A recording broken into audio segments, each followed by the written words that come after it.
My name is Sinbad, sailor of the seven seas. Wise, witty, and dangerously handsome.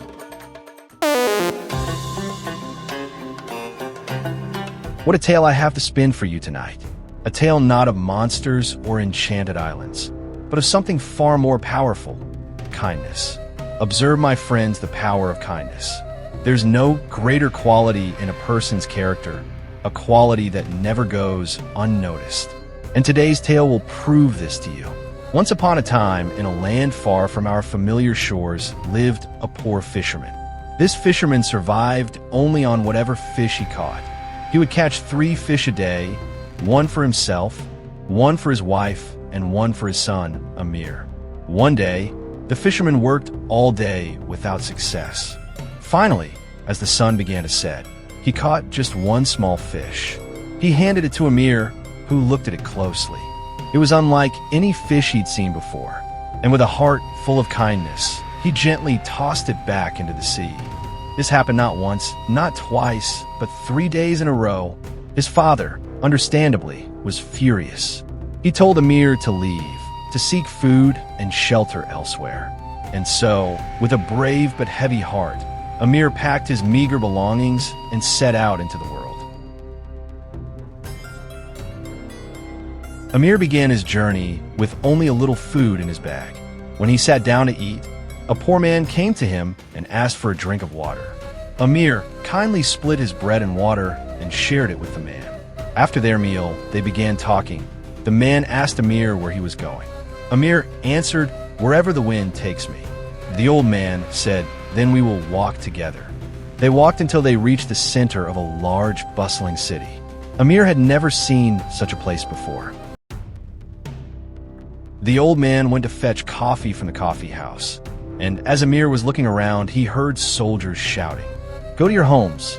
The Sultan's daughter is coming." Having no home to go to, he remained in the square. And when he saw the Sultan's daughter, he was struck by her beauty, falling instantly in love. As he stood frozen on the spot, the soldiers came and arrested him. Amir was taken to prison. When the old man returned, people in the square told him what had happened. He waited until it was night, took out 2 of Amir's hairs that he had with him, and recited some secret words. Immediately, Amir's image appeared. As Amir spoke, the old man could see he was sick with love. Days passed, and his sickness grew worse until the old man told him, "I will let you see the Sultan's daughter."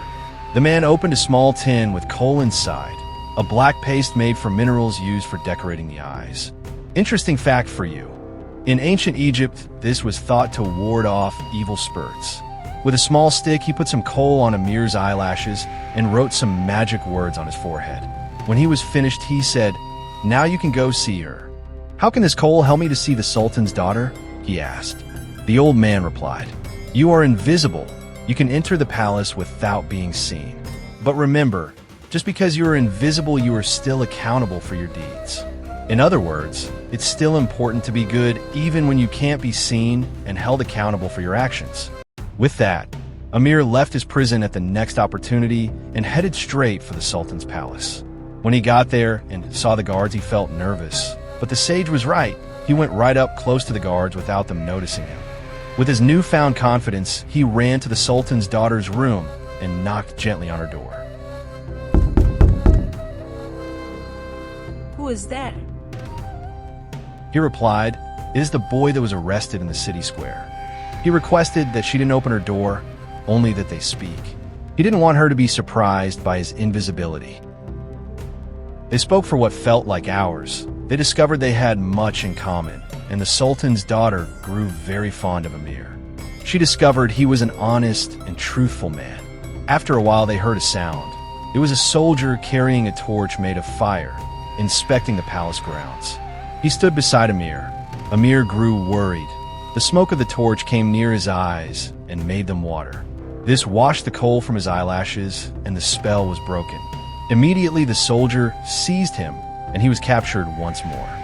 This time, the Sultan's daughter herself pleaded for Amir's release. The sage came to visit the Sultan and said that Amir was his son, and he was a good and kind man worthy of the Sultan's daughter. The Sultan eventually agreed and arranged a marriage that was celebrated for 40 nights and 40 days. Before the sage left, he said to Amir, "Remember that fish you returned to the water 3 times? That was I. Your kindness has brought you great fortune. Never underestimate the power of a good deed." As I said earlier, people never forget kindness no matter how small. Be cool and be kind. Until next time, peace out.